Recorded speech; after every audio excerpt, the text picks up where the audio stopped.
Bienvenue. Cette discussion vous est proposée par Maroc Cloud, partenaire de référence Google Cloud au Maroc. Aujourd'hui, on explore les nouveautés Google Workspace, on va plonger dans la sécurité de Gemini avec DeepMind, ça c'est notre gros morceau, et on finira sur la vision Google, une IA vraiment utile, pas juste du hype. Alors, commençons par trois nouveautés qu'on a repérées ce mois-ci. La première, c'est Google Vids. Ça permet maintenant de générer des petits clips vidéo, genre 8 secondes, 720p, avec un simple prompt texte. C'est VO2 derrière. Bon, pour l'instant, c'est en anglais, mais c'est intégré, sans coût additionnel pour les comptes Workspace éligibles. Oui, et cette intégration, c'est vraiment le point important, je trouve. Plus besoin de sortir de son environnement de travail pour créer une petite vidéo rapide. Ça simplifie drôlement les choses. Après, oui, comme souvent, les fonctions IA les plus pointues, ça démarre en anglais. Mais bon, ça démocratise un peu la création vidéo simple. Tout à fait. Deuxième point IA, l'application Gemini, et plus précisément son canvas. Il devient plus costaud, on dirait. On peut s'en servir pour créer ou même coder des petites apps, des pages web, faire des infographies, des aperçus audio.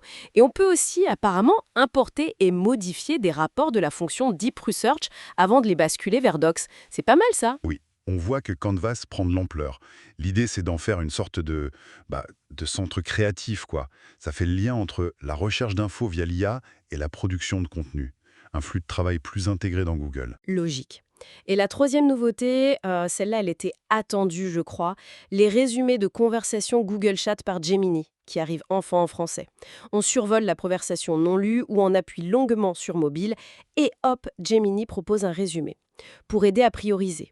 Faut juste activer les fonctions intelligentes et avoir le bon add-on, bien sûr. Ah oui, ça c'est typiquement le genre de petite fonction qui, mine de rien, change pas mal la donne au quotidien. Surtout pour nous les francophones. Ne plus devoir relire des kilomètres de messages pour savoir de quoi ça parle, c'est un vrai plus. Clairement, un gain de temps. Mais bon, toutes ces capacités IA, ça soulève la question de la sécurité, forcément. Comment on s'assure que ça ne dérape pas?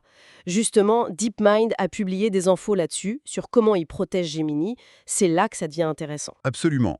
Et le gros défi, c'est ce qu'on appelle l'injection indirecte de prompt. En gros, imagine une instruction malveillante cachée dans un email ou un document que Gemini analyse pour toi. Si l'IA tombe dans le panneau et suit cette instruction cachée, elle pourrait, je ne sais pas, faire fuiter des données confidentielles, par exemple. C'est le risque. D'accord, je vois. C'est assez subtil comme attaque. Et alors comment DeepMind s'y prend pour contrer ça? Ben, ils ont une approche qu'ils appellent défense en profondeur. Il y a deux éléments clés. D'abord, un système interne, ART, pour Red Teaming automatisé.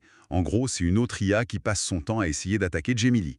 Elle utilise des méthodes réalistes et surtout qui s'adaptent pour trouver les failles avant les pirates.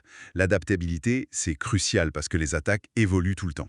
Une IA qui en attaque une autre pour la renforcer. Fascinant. C'est ça. Et le deuxième pilier, c'est le durcissement du modèle, le model hardening. Là, ils entraînent spécifiquement Gemini avec plein d'exemples d'injection de prompt, souvent se trouver par ART. Le but, c'est que Gemini apprenne à reconnaître ces instructions malveillantes et à les ignorer sans que ça l'empêche de faire son travail normalement. L'idée, c'est de rendre les attaques beaucoup plus dures et chères à réaliser. D'accord. Donc on combine des tests d'attaque constants et un entraînement spécifique pour résister. Ça semble assez robuste comme approche. Ça doit être la base pour que les entreprises fassent confiance, imagine. Exactement, c'est indispensable pour bâtir la confiance.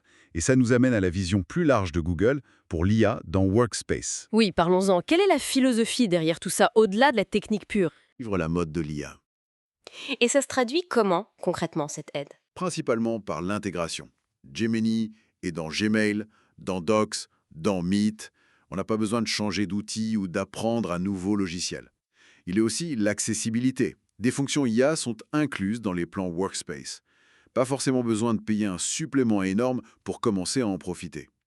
L'objectif, c'est la productivité. Gagner du temps sur les tâches un peu répétitives, comme faire des résumés, rédiger des brouillons. Google parle de presque 2 heures par semaine de gagner potentiellement. Et puis, améliorer la collaboration, l'analyse d'infos. Bref, rendre l'IA utile au quotidien. Et tout ça repose bien sûr sur leur infrastructure IA et un engagement fort sur la sécurité et la confidentialité. Ils mettent en avant des certifications comme IPA ou FedRAMP High. C'est pas anodin. Et quand on voit qu'ils parlent de plus de 2 milliards d'assistances IA par mois dans Workspace, on voit que l'usage est là. Donc, Si on résume, des nouveautés pratiques qui arrivent, y compris en français comme pour Bard. Une grosse attention portée à la sécurité de Gemini, avec des méthodes comme ART et le durcissement, et une vision globale d'une IA intégrée, utile, pas juste un gadget. Tout à fait. Et ça me mène à une petite question un peu provocatrice pour finir. Maintenant que l'IA s'intègre si profondément, qu'est-ce qui va être le plus précieux demain au travail?